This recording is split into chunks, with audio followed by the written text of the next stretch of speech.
বগুড়ার রাজনীতিতে এবার আর কোনো ফাঁকা মাঠে গোল নেই, এমনটাই বলছেন প্রতিদ্বন্দ্বী প্রার্থীরা। বগুড়ার প্রতিটি আসনেই হবে হাড্ডাহাড্ডি লড়াই, এই দাবি 10 দলীয় জোটের প্রার্থী অধ্যক্ষ আবিদুর রহমান সেলিমের। তার ভাষায়, এটি কোনো একটি দলের তীর্থভূমি নয়, ভোটাররা পরিবর্তন চায়, আর সে পরিবর্তনের প্রতীক হিসেবে শিক্ষিত যুব সমাজ দাঁড়িপাল্লাকে বেছে নিয়েছে।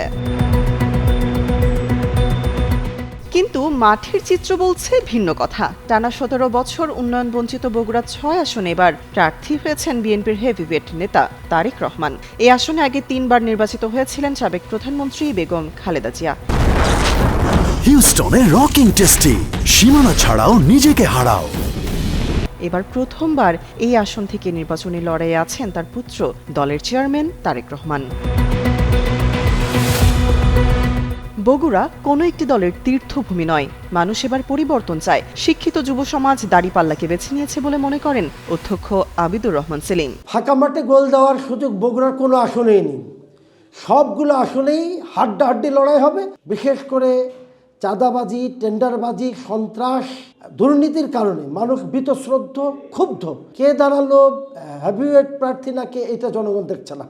তারা নতুন মুখ দেখতে চায়, নতুন নেতৃত্ব চাই, নতুন কিছু তারা চায়। এদিক থেকে আমি বিশ্বাস করি যে আগামী নির্বাচনে জনগণ আমাকে দাঁড়িপাল্লা প্রতীকে বিপুল ভোটে নির্বাচিত করবে।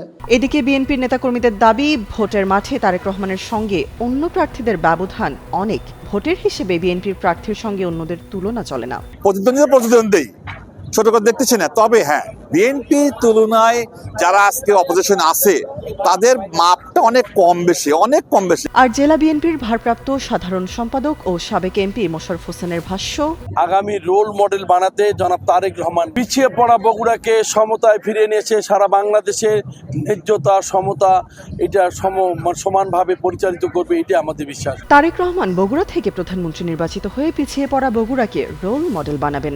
বিনা প্রতিদ্বন্দ্বিতা নির্বাচিত করতে পারবে না, কারণ এখানে জামাতের পর্যাপ্ত ভোট আছে। বগুড়া বিএনপির ঘাঁটি, এটা আমরা অত্র এরিয়ার সবাই জানি। ধানের শীষে যে কোনো প্রার্থী দাঁড়াইছে, সব বাড়ি আল্লাহর রহমতে উঠেছে। তো আমরা বগুড়াবাসী প্রত্যাশা করি তারেক রহমানও এবার উঠবে।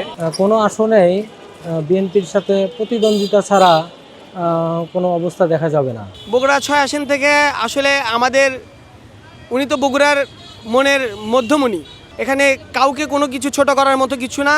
তবে আমাদের একটা আছে যে যাতে বগুড়াবাসীর খুব উন্নয়ন আশা করা যায়। একজন সৎ, সুশিক্ষিত, দেশপ্রেমিক লোক ক্ষমতায় আসুক, যিনি বিগত দিনের চাইতে ইনস্ট্যান্টলি একটা কিছু অ্যাডমিশন দেখাবে, যেটা ফিউচার জেনারেশন, হয়তো আমরা থাকবো না, কিন্তু ভবিষ্যতের যারা প্রজন্ম তারা যেন দেখতে পারে যে আমরা একটা সুন্দর কাঙ্ক্ষিত দেশ পাইছি। ভোটারদের মধ্যেও মতভেদ স্পষ্ট। কেউ বলছেন গত 17 বছরে জামায়াত তাদের ভোট ব্যাংক অনেকটাই বাড়িয়েছে, এই 7টি আসনেই লড়াই হতে পারে। আবার অনেকের মতে বগুড়া মানেই বিএনপি। তামান্না তাবাসসুম, যুগান্তর নিউজ।